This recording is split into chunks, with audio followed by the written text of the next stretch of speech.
Brian, and there are plans to expand indoctrination. That's right. Well, Idahoans are also concerned. Horror shot. That line would be moving a little bit farther west. I'm like crying. Nobody wants to see Dark money is influencing policy in our state. Well, that's not how this works. Well, hello there and welcome to Nowhere to Hide. I'm very happy you could join me, and we're going to be talking about words and meanings today, which take on, some extreme importance whenever the legislature is in session. Not just what the legislators are doing and talking about, the various policies they're enacting, but also the way that it's reported, because there's a lot of spin and a lot of deception that goes into shading how the public is supposed to see certain policies. So I want to start with what seems like a simple enough headline here. Idaho GOP leader outlines party's priorities for legislative session. Now, this is talking about Dorothy Moon and specifically what are the priorities for the GOP-led legislative session. All right, fair enough. The Idaho Republican Party, reports Laura Guido, is hoping this year legislators will focus on either making it harder to pass citizen initiatives or removing the petition process altogether. Now, that sounds like a pretty interesting spin. Is it really that they just want to silence the voice of the people, or are they seeing people who seem intent on gaming the system, and they're putting some roadblocks in the ways of those who would game the system to do an end run around the representative government we have through the legislators that we actually elect? That's important. Idaho GOP Chair Dorothy Moon relayed the State Central Committee's priorities for the 2024 legislative session on Monday at the Capitol. Now, she gave a summary of the accepted resolutions from the party's winter meeting held just a few days ago. There were 21 resolutions brought forward and 8 accepted. The resolutions were submitted from members across the state. Now, the resolution calling for changes to the initiative process was made in response to an initiative proposal, and I want you to listen to the wording, that would put in place nonpartisan top 4 primaries and implement ranked choice voting. Why don't they just say open primaries? That's the goal. That's what it's actually called, right? That's what they're gathering signatures for. Very curious that they want to instead call it nonpartisan top 4 primaries. And that doesn't begin to hint at what that means for those parties who want to exercise their First Amendment freedom of association versus, now we want to let the opposing team choose our starting lineup, which is essentially what open primaries along with ranked choice voting is going to try to accomplish. The article says the resolution calls for a 2/3 majority to pass an initiative that makes it onto a ballot. Now, to approve an initiative, there currently only needs to be a simple majority of voters in favor. The announcement of the resolution was met with applause from the audience in the Capitol's Lincoln Auditorium. Senator Scott Herndon of Sagal has agreed to carry legislation to this end, Moon said. I love this next paragraph, though. She said, if this 2/3 majority requirement can't be passed, then the party would like to see a state constitutional amendment to remove the initiative process altogether. One person in the audience gasped in response to this, and we can presume they clutched their pearls tightly.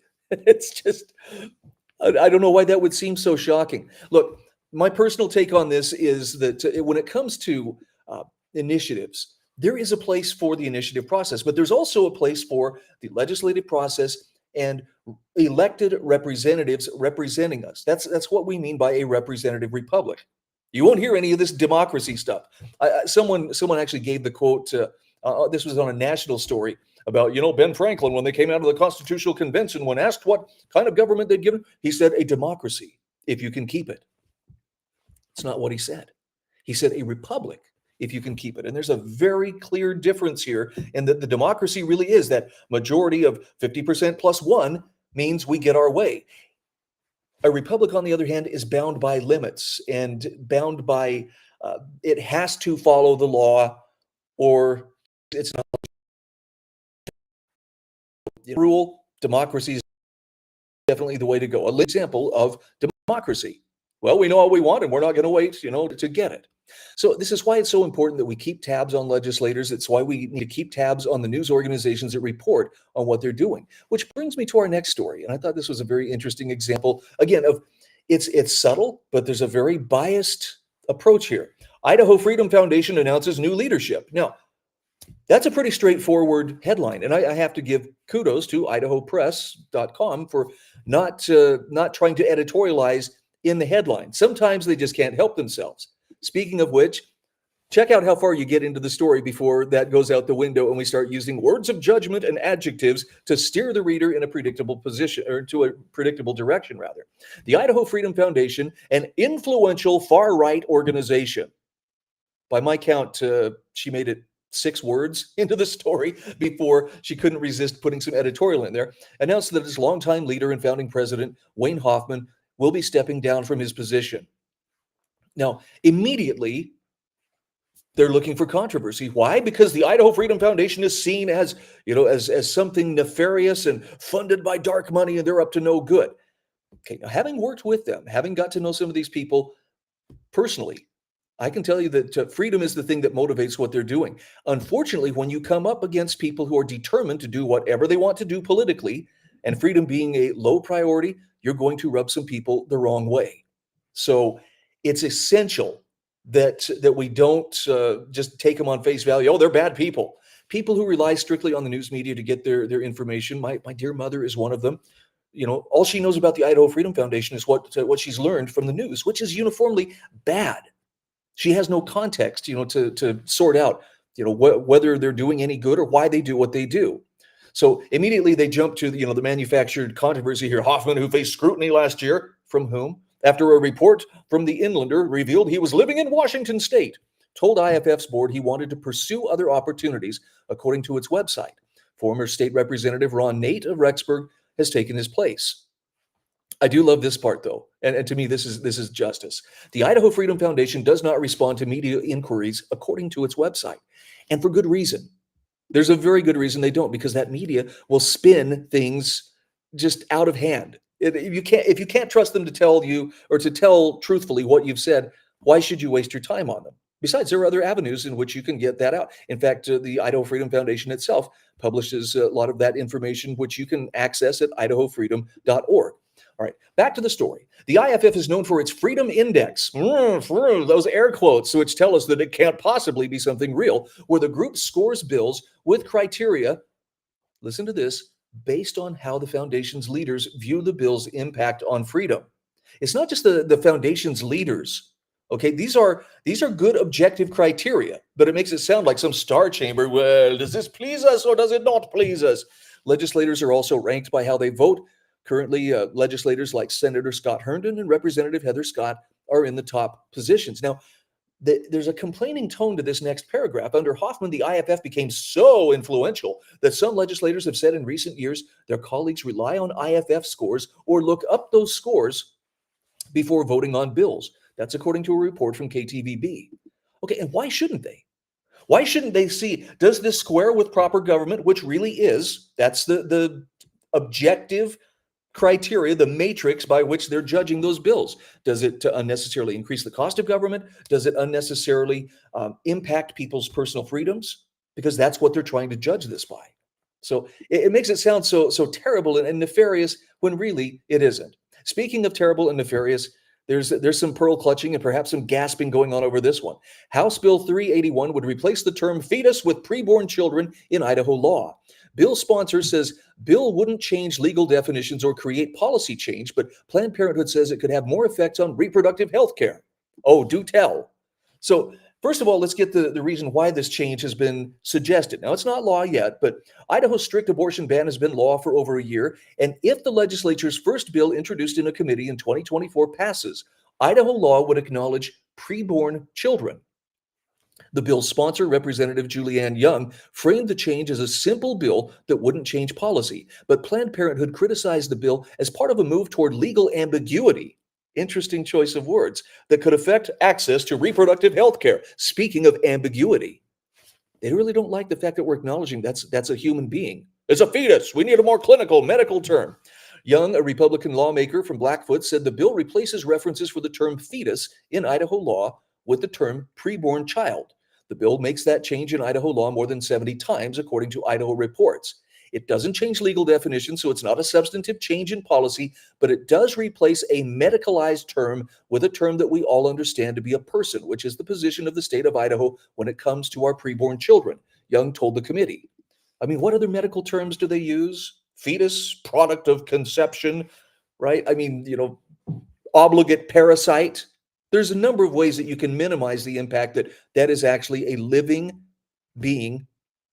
If not, why wouldn't you have to kill it, in order to stop it from growing? So here's the response, though, from Planned Parenthood. Now, accuse them of what you are doing is one of those tried and true leftist tactics, despite the blatant pain and suffering caused by the abortion ban on the books today. The fact that this is where lawmakers are choosing to put their energy is beyond disappointing. Lawmakers even hearing this bill should tell Idahoans that their calls to make things better have fallen on uncaring ears. Sorry, I feel like clutching pearls myself now. Planned Parenthood Director for Idaho, Misty Della Carpini Tolman, said in the news release, "For the health and safety of all people in our state, we cannot afford to waste time changing medical language to politically and emotionally charged terminology." Yet that's exactly what she uses to try to make her point. Here, Joseph Sobran pointed this out years ago. Insecticide makers, they don't mince words. You want to know, Raid kills bugs dead. They don't mince words about it. They don't try to soft pedal it as it affirms your right to a bug-free existence or anything like that. They're proud of what it does. Why don't abortion advocates take that same approach? Why can't they tell it in the clearest possible terms what they're trying to do?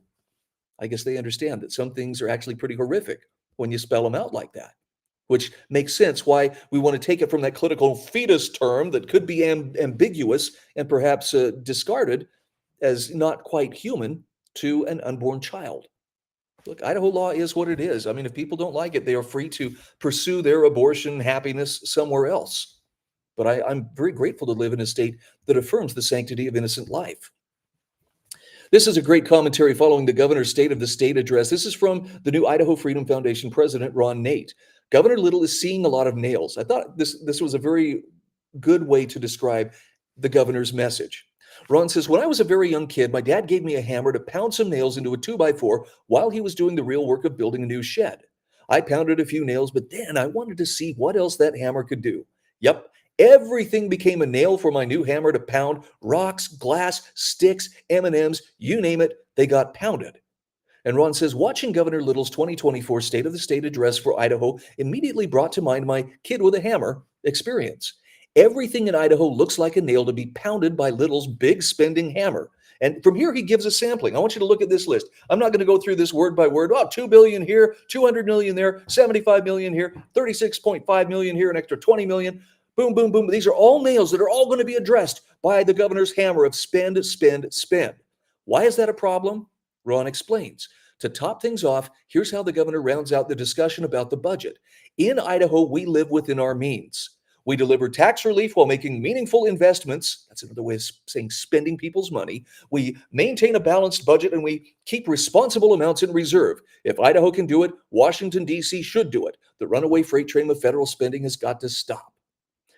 Ron says, "What a priceless perspective to offer after giving one of the biggest tax and spend speeches in Idaho history. The governor has the gall to complain about how the federal government operates on a debt basis while ignoring the fact that nearly half, 43% of Idaho's budget comes from the federal checkbook. The governor's latest proposal only sustains this trend. Idaho is supposed to have a balanced budget, but trying to balance it on the foundation of federal debt offends the conservative conscience." See, this is why politicians and some in the media are not very fond of the Idaho Freedom Foundation, because they will hold people's feet to the fire.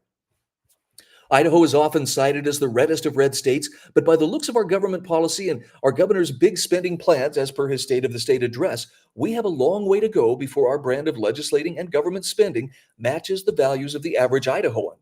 Ron says Idaho families deserve lean, efficient, non-intrusive government, but that's not what they're getting. The legislature needs to remind Governor Little about the forgotten man, the taxpayer. Reject these big spending plans and return the money to Idaho families being crushed by Biden's inflation economy. I mean, try and argue with that if you want, but that I think reflects accurately the values of many Idahoans, perhaps most of them. All right, shifting gears. Why don't school voucher backers trust Idaho parents to decide what their kids need? What an amazing headline. I mean, this is coming from Brian Clark from the Idaho Statesman. Wait, he's arguing for parental choice and school choice? Here, wait, what is he trying to say?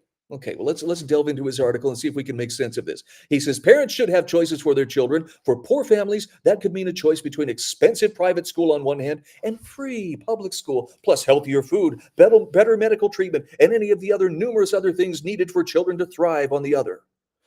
What makes voucher proponents think they're better at making these decisions than parents? He says if lawmakers want to give parents a refundable tax credit, great. Just cut them a check with no strings. Just expand the child tax credit and respect parental choice. Somehow I get the impression that Brian and others who are against school choice feel like anything that's not under the direct control of the state somehow is illegitimate. And what he's saying here, well, actually, here's a tweet that really sums it up very nicely. Matt Edwards says, this is classic co-opting of messaging to present your ideas as the solution. They know parental choice polls well, so they use it to protect a failing system. By the way, there is talk about a tax credit. This is from the Idaho Capital Sun. Idaho Republicans unveil private school tax credit proposal ahead of 2024 legislative session. Now, as I understand it, if it's a tax credit refund, the only flaw that I see with it is that money does have to pass through the hands of the state before it comes back to parents. In other words, they still take your money in the form of taxes, but at least you get a good chunk of it back. Personally, I believe that the better solution is a tuition tax credit, meaning that the money stays in your pocket. It's your money. And this is the entitlement mentality that I just don't understand. But somehow the state-run education establishment treat that's our money. It's our money. You can't take that away from us. Who earned the money?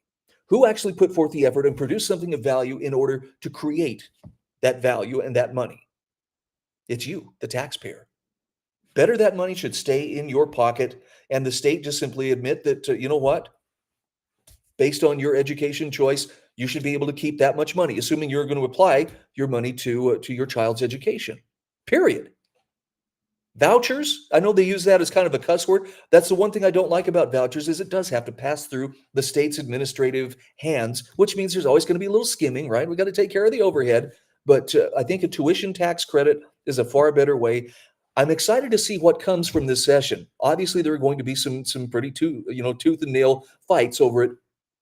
But school choice is back on the menu, as well as a number of other things. We're going to cover more of those in our episode coming up Friday afternoon here on Nowhere to Hide. I hope you'll join us then. Are biased, the Idaho Press Club are biased, all media, newspaper, radio. To be completely blunt here, Brian, and there are plans to expand indoctrination. That's right. Idahoans are also concerned. Horror shot. That line would be moving a little bit farther west. I'm like crying. Nobody wants to see. Dark money is influencing policy in our state. Well, that's not how this works.